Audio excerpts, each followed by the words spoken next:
Welcome back, folks, to another episode of What in the Clown World Is This?, where we sift through the latest nonsense from the people who think they own reality. Now, if you've been paying attention, you know we're living in an era where logic has been tossed out the window like a San Francisco shoplifter dodging security. And today, we've got yet another example of the left eating itself alive, because apparently even buying the wrong car can make you a public enemy. That's right.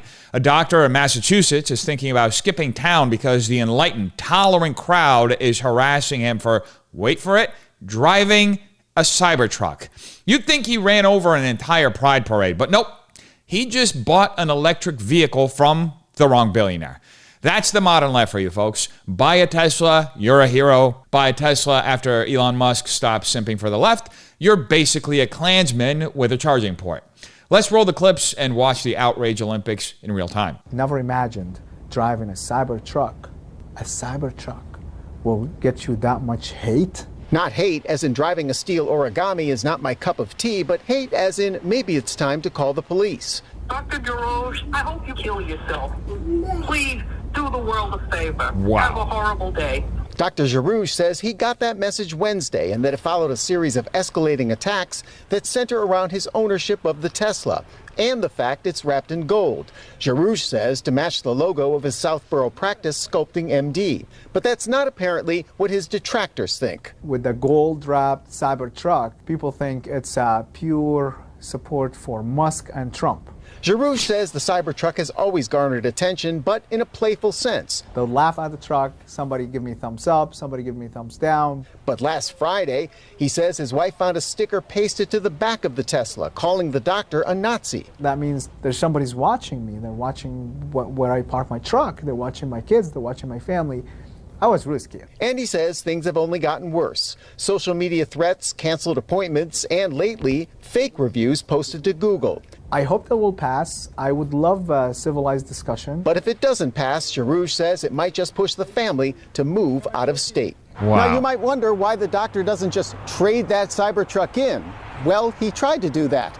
But the Tesla dealership won't take it back, and he also tried at a BMW dealership, and they were not interested in a trade. Looks like we got a brand new episode of The Left Eats Its Own, because apparently even driving an electric vehicle now qualifies as a hate crime if the wrong billionaire made it. In Massachusetts, this doctor is considering skipping town because his Cybertruck has turned into public enemy numero uno. And not just any Cybertruck, a gold-wrapped Cybertruck. That's right. We've reached a point where the color of your car determines whether you get to live in peace or be harassed like you just burned down an abortion clinic. Now, we're talking about a Tesla, an EV, the exact thing these people spent years telling us was the future. But the second Elon Musk stopped parroting their talking points and started letting people say mean things on X and auditing all the Democrat corruption on Doge, suddenly Teslas became the new gas-guzzling, earth-murdering monster trucks of the right. It's not about carbon footprints anymore. It's about ideological purity. Buy a Tesla before Musk broke ranch, you're a climate hero. Buy one after, you're basically a Nazi on wheels. And let's talk about the sheer unhinged nature of the response. The doctor says he's been getting messages like, I hope you off yourself, which, let's be real, would get you permanently banned from every platform if it were directed at anyone on the left. But since he's been labeled a crypto-fascist for the crime of owning a truck, it's just holding him accountable, right? Then there's the vandalism stickers calling him a Nazi. People tracking where he parks, intimidation tactics aimed at his family. The same crowd that screams about doxing and harassment is suddenly all in on stalking a guy because they don't like his car. And then there's the classic cancel culture playbook. Fake reviews, social media mobs, canceled appointments, the modern day digital stoning, except instead of throwing rocks, they're hurling one-star Yelp reviews. The goal is obvious, make his life miserable until he falls in line. But the best part, they still have the nerve to act like they're the good guys. Like sending death threats over a truck is just another noble stand for democracy or whatever they're pretending to fight for this week. But here's where their logic completely eats itself. Let's pretend just for a second that their hysteria is based on something rational. Let's assume they really believe Musk is some kind of right-wing overlord and that owning a Tesla is an endorsement of his politics. That still doesn't explain the rage, because if the standard is don't financially support billionaires who don't align with your worldview, then we need to have a serious conversation about why these people are still clutching their iPhones. Tim Cook isn't exactly handing out Antifa memberships, and yet somehow that's not an issue. And let's skip past the pettiness. A gold-wrapped Cybertruck is objectively ridiculous looking, but so is a Prius covered in coexist stickers. And nobody's trying to drive those people out of the state. The only difference, one fits the narrative and the other one doesn't. And then there's the big brain solution. Just trade it in. Yeah, because dealerships are dying to take back a brand new truck that's been on the road for 2 months. The doctor tried to swap it and the dealerships wouldn't take it because guess what? Car dealerships operate on profit, not internet outrage mobs. They're not about to eat the depreciation on a Cybertruck just to satisfy some lunatic who thinks electric vehicles come with political baggage now. And let's be honest, this was never about the car. This is about control. This is about making sure people are afraid to step outside of ideological lines. Today, it's your Cybertruck. Tomorrow, it's your phone, your shoes, your bank account. The message is clear. Obey or we will destroy you. This isn't about progress. This is about enforcing compliance. And then they wonder why people are leaving blue states in droves. They mock every U-Haul headed to Florida, but what do they think when normal people realize they can't even own a car without being treated like a war criminal? When doctors, not exactly the front line of the MAGA world, are looking at relocation because the woke mob won't tolerate the color of their truck, it's not a functioning society. That's ideological tyranny dressed up as righteousness. So to the people clutching their pearls over this guy's electric truck, take a deep breath, log off Reddit, and maybe focus on something that actually matters. Because if this is the hill you're choosing to die on, don't be surprised when the only people left in your utopia are the ones too afraid to think for themselves. And speaking of lacking any sort of critical thinking abilities, let's check out what the CNN host has to say about all these Teslas being vandalized. I'm sure it's going to be good. Question, public backlash against Elon Musk. The Trump administration is now saying that, like, if you are attacking Teslas or dealerships, going beyond vandalism, that could be an act of domestic terrorism. But I do want to ask about this as resistance. Is this what resistance should look like? So Trump thinks that if you try to kill cops to overthrow the government and change an election, that's not domestic terrorism, but somehow having a protest in front of a Tesla dealership. I didn't expect anything less from CNN. Just straight up rhetorical garbage, because what we just witnessed here is a classic example of how to gaslight an audience while excusing literal violence, all in the name of resistance.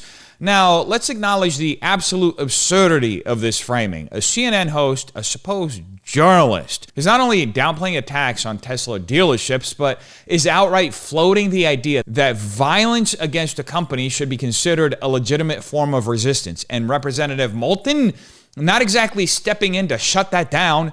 We've reached a point where destruction of private property isn't just tolerated, it's practically being encouraged as long as it's directed at the right target. Now let's talk about how they set up this little bait and switch. The host immediately pivots to, so Trump thinks that if you try to kill cops to overthrow the government, that's not domestic terrorism, but somehow a protest in front of a Tesla dealership is? This is a classic straw man.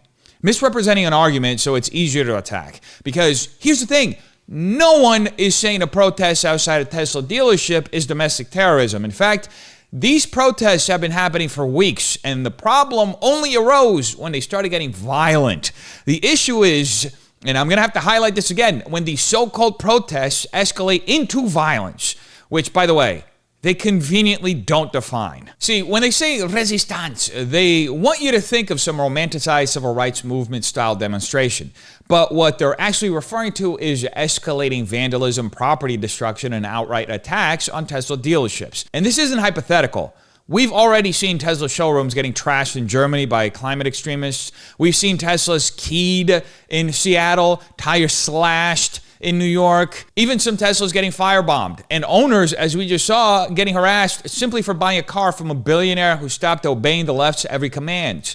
This isn't some peaceful picket line. They're literally justifying mob rule. And let's talk about the biggest lie hiding underneath all of this. The idea that resistance is even necessary. Resistance to what exactly? Last I checked, Tesla isn't holding political office. Musk isn't running for president. And buying an electric vehicle is still one of the most left-approved consumer choices you can make. But none of that matters because this has nothing to do with principles.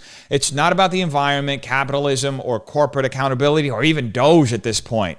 It's about control. They want Elon Musk to step away from the government and stop exposing the huge level of corruption that the Democrats are involved in. Now, this is what happens when you build a movement on blind ideological purity.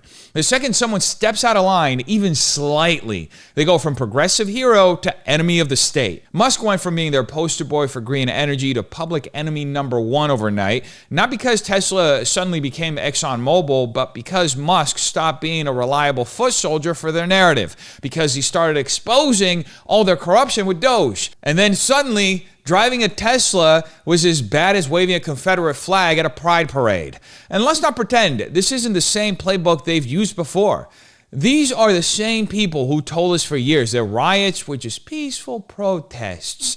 They cheered on the destruction of businesses during 2020 as reparative justice. And now they're testing the waters to see if they can do the same thing with Tesla.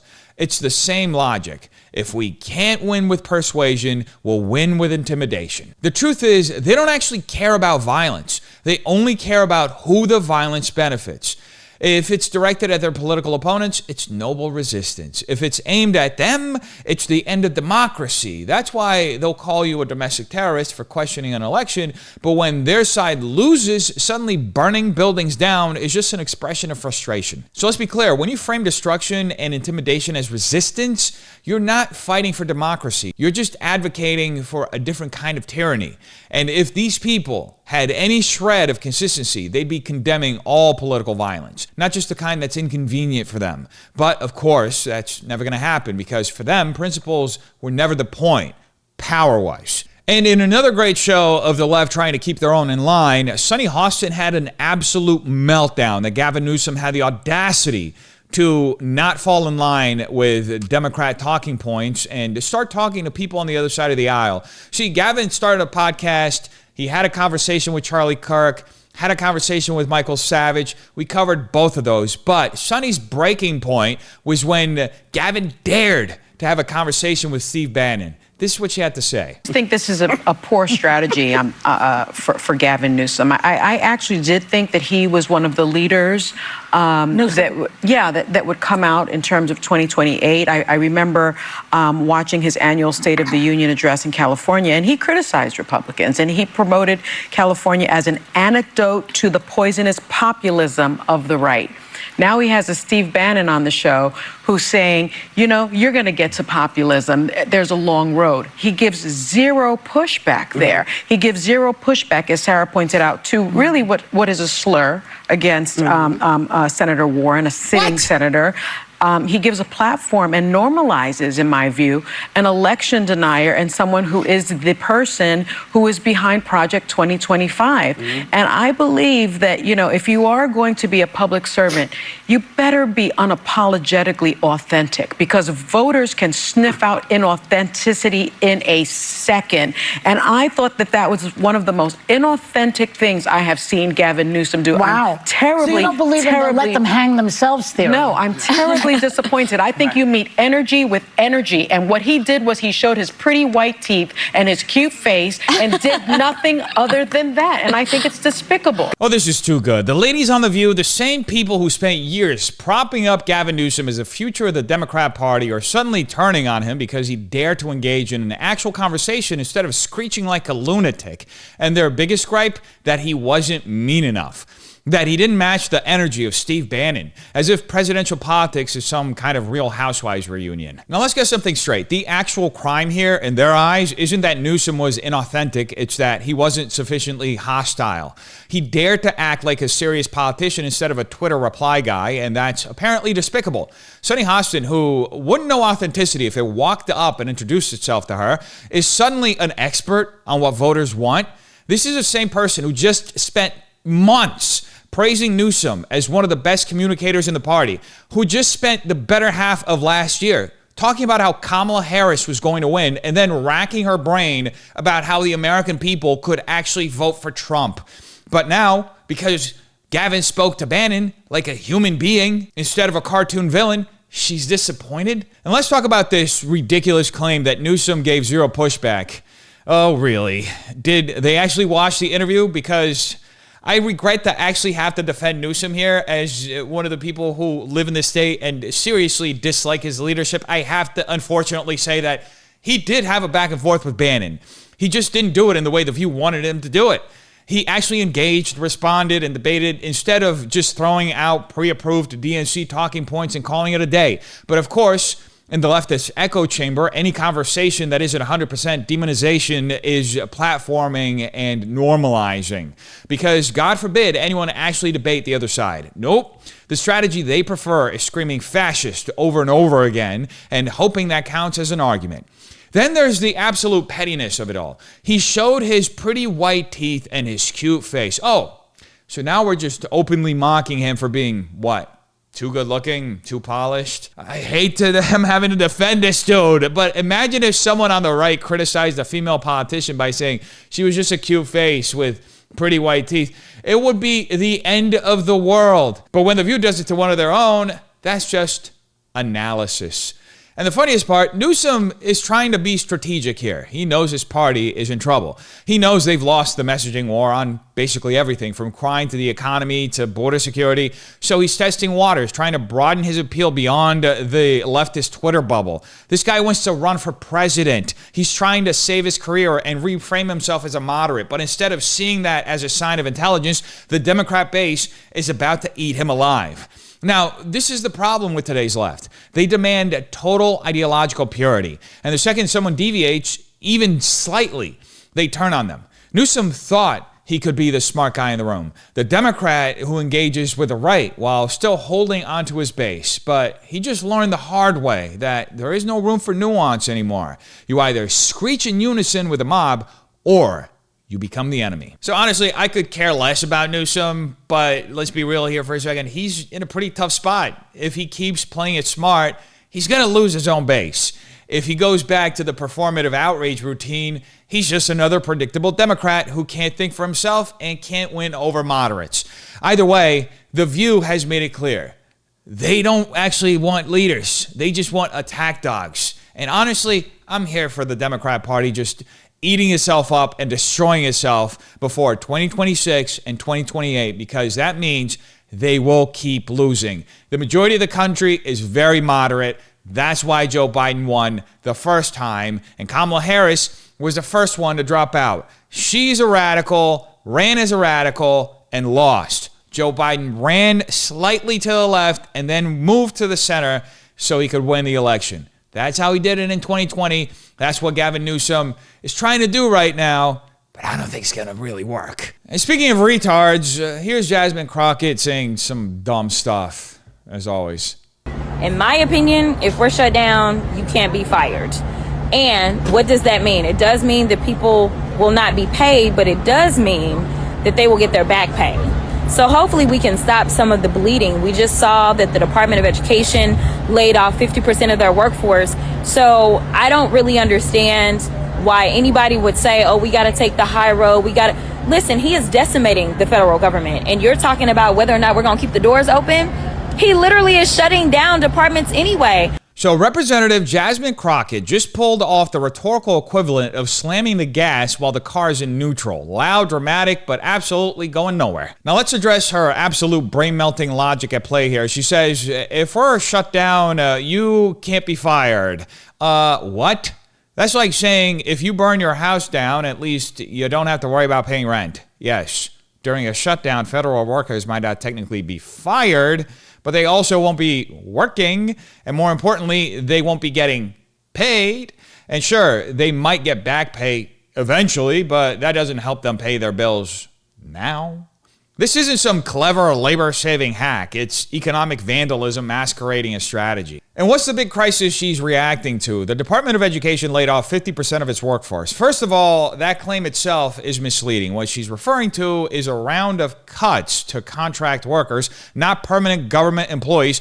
But even if it were true, does she really think the solution is shutting down the entire federal government?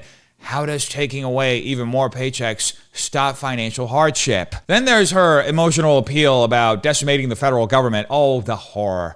A bloated bureaucratic mess of an institution finally getting some trimming, and suddenly it's the end of the world. The Department of Education, which, by the way, has existed for less time than McDonald's chicken nuggets, is finally facing some accountability, and Crockett wants to cry about it. And let's not overlook the irony here. The same people who shriek about democracy being under attack anytime someone sneezes in Trump's direction are now openly advocating for grinding the entire government to a halt over staffing decisions.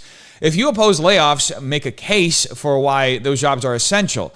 Explain why the taxpayers should continue funding those salaries. But no, instead we get this ridiculous hostage-taking strategy that will hurt working Americans while the political class sits comfortably unaffected. And let's be real, Crockett isn't actually concerned about these workers. If she were, she wouldn't be gambling their livelihoods in a political stunt. This is about power. It's about throwing a temper tantrum because the government isn't being run the way she wants. And if that means making sure nobody gets paid for a while, well, that's just collateral damage. So here's the bottom line. If you want to argue against budget cuts, make an argument. If you want to protect government jobs, explain their necessity. But don't sit there and pretend that shutting down the entire system is some kind of genius workaround. It's not resistance, it's not strategy, it's just plain stupid. And just when you thought Democrats couldn't get any dumber, enter Maxine Waters to reclaim her throne. Trump is on the edge of creating a civil war. He alluded to it more than once. He alluded to the fact that if he did not get reelected, that there could be a civil war. You know what responsibility that places on us? Why? It places the responsibilities on us to live and do like Dr. Martin Luther King told us to do. He taught us to organize and to protest, but he taught us nonviolence. He taught us nonviolence. That was the center, that was the core of his message. And we live with that all the time. No matter how upset we can get, no matter how angry we can get, we live with what we've been taught. And now, this president is putting us in a position where hungry people are going to be on the street, where nonprofits who were waiting for their checks are not going to get them, where seniors waiting for their Social Security check will not get it, where poor families with children will not get what they believe the government has agreed to do. And so when that happens, what does Trump expect? Oh, I believe he expects violence. I believe he expects confrontation. I believe he's working toward a civil war. We're not going to get goaded. We're not going to get tricked into that. We're going to continue to do our work. Oh, here we go again. Maxine Waters back at it again with her favorite pastime, wildly fear-mongering about Donald Trump with absolutely zero evidence. This time, she's pushing the narrative that Trump is planning a civil war. Yes, really. Because nothing says mastermind of national destruction like a guy whose biggest focus right now is cutting back all the pet projects people like Maxine Waters had been enjoying on the backs of American taxpayers for the last few years. It all makes sense. Let's start with a rhetorical trick she's using here, the empty assertion. She claims Trump has alluded to civil war more than once. Oh, really? Where? When? Cite a quote, Congresswoman. Oh, wait, you can't. Because this is yet another case of saying just enough to plant the idea in people's heads without actually backing it up. It's a classic political smear. Repeat the accusation often enough and people will start believing it's true, even if there's no proof. But let's entertain the idea for a second. Let's assume Trump did say something that could be interpreted as a reference to civil war. How is that any different from the literal direct calls to violence and unrest that we've seen from her own side? Did Maxine Waters forget that she told supporters to harass Trump officials in public, at restaurants, at gas stations? That was an actual incitement to political hostility, not some vague alleged comment that she conveniently can't cite. And yet, we're supposed to believe he's the one expecting violence. And then she does something truly shameless. She invokes Martin Luther King Jr. Oh, the audacity. She claims that we live with what we have been taught, referring to King's legacy of nonviolence. Right. This is coming from the same woman who openly encouraged mobs to intimidate public opponents. The same woman who has spent years funneling racial and political division for personal gain. And now she's wrapping herself in the legacy of MLK, as if he would have been out here screeching about Trump while collecting a government pension. Then there's her dramatic doomsday prediction. Trump is supposedly going to cause mass starvation, cut off Social Security, and leave children on the streets. Now, last I checked, Trump expanded welfare programs like food assistance during his first presidency. He cut back taxes for working class Americans and strengthened Social Security benefits. Meanwhile, it's the Biden administration that ended up tanking the economy, driving inflation through the roof, sending hundreds of billions to foreign wars, and pushing working class people to the breaking point. But no, according to Waters, Trump is the one setting the stage for chaos. And look, she says they won't be tricked into civil war, as if that's ever been a risk. No one's trying to start a war except for the people constantly screaming about it. The left has spent years priming its base for mass hysteria, convincing them that every election is the last one before democracy collapses. And when that fear-mongering fails, they move on to the next apocalyptic prediction. So let's be real here for a second. Maxine Waters doesn't actually believe that Trump is plotting a civil war. She knows it's a lie, but she also knows her audience, an audience conditioned to believe that Trump is the boogeyman, that every election is do or die, and that the only way to stop the coming catastrophe is to keep people like her in power, because that's what this is really about. Not facts, not reality. As always, it's about power. And in other news, we've got Democrat Tim/Sarah McBride out here making some really interesting claims about Republicans that do not at all blow up in he, she, they, whatever face. We will not take a lecture on decorum from a party that incited an insurrection. I appear to live rent-free in the minds of some of my Republican colleagues. I wish that they would spend even a fraction of the time that they spend thinking about me, thinking about how to lower the costs for American families. They're doing that. I wish they would spend a fraction of the time that they spend thinking about me, figuring out how to make government actually work better, rather than making it work worse in order to prove that government can't work. They are obsessed with culture war issues. The Republican Party is obsessed with culture war issues. It is weird and it is bizarre, and the American people deserve serious legislators, serious elected officials who are focused on bringing people together to deliver real results for the American people, not to play games and not to engage in schoolyard taunts. Oh, this is rich. Congressman Tim McBride, a guy who plays dress up in the House of Representatives, wants to lecture Republicans on being weird and bizarre. Sir, you literally walk around in a costume every day and you're calling us the strange ones? The lack of self-awareness is almost impressive. Now, let's start with a real joke here. The idea that Republicans are obsessed with culture war issues. No, Democrats injected radical gender ideology into schools, erased women's sports, pushed drag shows on kids, and told us we're bigots if we don't pretend that men can get pregnant. But we're the ones obsessed with a culture war. That's like an arsonist blaming the fire department for talking about flames too much. And let's break down the rhetorical tricks McBride is using here. First, the classic moral high ground gambit. He claims Republicans can't talk about decorum because of January 6th. This is their go-to move anytime they want to shut down a conversation. Yell insurrection and pretend it's a universal get-out-of-logic free card. Meanwhile, this is the same party that bailed out rioters in 2020, cheered on Chaz when leftists literally seized city blocks, and sat silently while their own supporters stormed the Senate during the Kavanaugh hearings. But sure, tell us more about how Republicans have no decorum. Then there's the victim complex. He complains that Republicans think about him too much. But here's the thing. We wouldn't have to if Democrats weren't constantly shoving this nonsense into policy.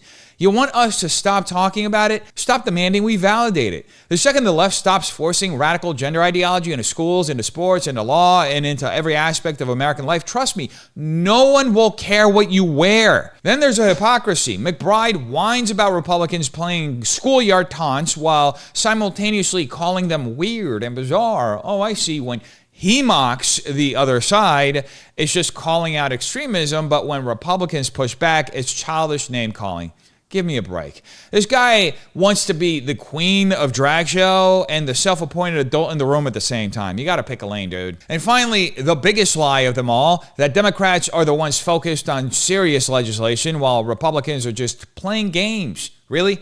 Because last I checked, it was Democrats shutting down congressional hearings to rant about pronouns. It was Democrats who spent years on endless Trump investigations instead of tackling inflation, crime, or the border crisis. And it's Democrats who just try to pass a bill banning words like husband and wife in federal documents while Americans are struggling to afford groceries. But sure, tell us more about how Republicans are the unserious ones. The reality is McBride is doing exactly what he accuses Republicans of doing. Playing the victim, engaging in childish insults, and obsessing over the culture war while pretending to be above it all. It's the oldest trick in the book. Accuse the other side of what you're doing and hope no one notices. But we do notice. And no amount of bad drag makeup and gaslighting is going to change any of that. And it should be noted that the same guy calling Republicans weird is being paraded around elementary schools to tell children that being transgender is good. This is the left in 2025, lecturing you about what's normal while sending a grown man in a dress to indoctrinate kids. McBride isn't just playing pretend for himself, he's making it your problem. And somehow, we're the bizarre ones for saying, hey, maybe let's let kids be kids. The same people screaming about separation of church and state have no problem turning classrooms into gender ideology Sunday school. But sure, tell me more about how Republicans are the extremists. At what point do we stop pretending this is normal? When does the endless gaslighting lose its grip and people finally say, enough is enough? They call you extreme for questioning the absurd, divisive for refusing to comply, and dangerous for simply stating reality. But ask yourself, who's really forcing their worldview onto everyone else? Who's demanding absolute submission to their ideology, even from your children? The more they insist that up is down, that women are men, that insanity is insanity, the more obvious their desperation becomes. So the real question isn't whether their narrative will collapse, it's how long you're willing to let them drag you along before you start pushing back. Anyway, you tell me what you think in the comments down below. Hope you have a terrific day. Peace.